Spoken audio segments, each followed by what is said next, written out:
Biz müstəqilliyimizi 18 oktyabrda bərpa elədik və onu hər gün öz düşüncələrimizdə, davranışlarımızda və seçimlərimizdə qorumağa çalışmalıyıq. Çünki düşünmək azad yaşamağın ilk addımıdır. Azad düşüncə isə müstəqilliyin başlanğıcıdır. Tarixən baş verənlər göstərir ki, istiqlaliyyətimizi, müstəqilliyimizi bərpa edənlər, qoruyub saxlayanlar ilk öncə öz düşüncələrində müstəqil olmuş insanlardır.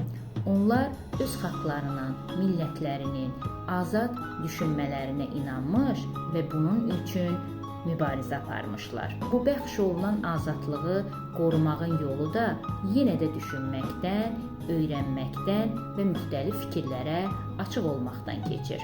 Çünki düşüncə azadlığı sabahımızın təminatıdır. Əgər gənclərimiz müstəqil düşünməyi, təhlil eləməyi, qərar verməyi bacarırsa, o deməkdir ki, sabah təhsilimizdə, elmimizdə, ümumilikdə isə mənəviyyatımızda inkişaf şübhəsizdir. Çünki inkişaf təkcə resurslarla deyil, həm də fikirlərlə, düşüncələrlə baş verir.